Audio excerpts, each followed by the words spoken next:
So now that I got the setup, so I have here, bend, scoop, I got my head against the wall, so you can do it kind of with your hands behind your back, stretching those shoulders down your back, really lengthening your neck, and then rolling up a little bit. So you notice you're kind of like this. You should have a nice little arc with your shoulders back of your back. Your butt should not be sticking out whatsoever, okay? Should be scooped, your hips are neutral, so all your hips are gonna do is go out and up. That's it, okay? As for setup, same thing. You've seen the videos before where a lot of guys have their kicking foot straight for a right footer. They have their left foot back here. You always want this back foot on a wall, against the wall. If you're gonna open one, make sure you open this right foot, or the kicking foot.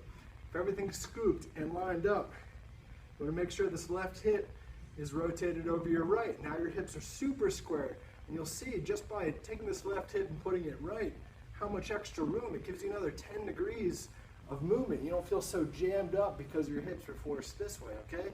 Now, as far as the line drive, you're not killing this ball. This is a 40 to 50% exercise. So we want to have a little bit lower drop because remember, we're forcing our ribs close to our hips, right? We're lengthening, I can feel this left hip flexor right now, stretching, okay? Now with the low drop, as it comes out, I want to pretend, like in the previous video, that there's a piece of Velcro holding this foot down, right?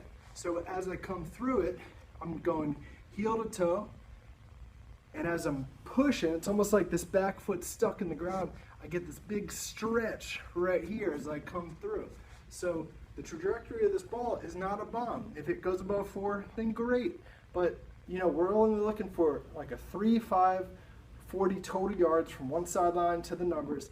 If it turns over, goes straight to the right for a right footer, fantastic. But it should look something like this. Lined up, front half and back side of the body. On the bottom and top are activated. Foot against the wall, foot's open, left hip over, ribs close to hips. And if you notice, everything's going forward, okay?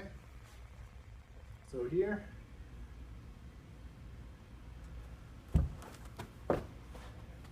So there you have it. If you notice, if you slow it down in slow-mo, you'll see me really stretch out of that left hip flexor.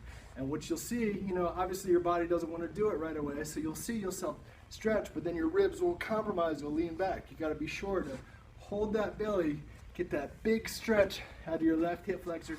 Same one as if you're doing dry steps, right, left, and that. Okay.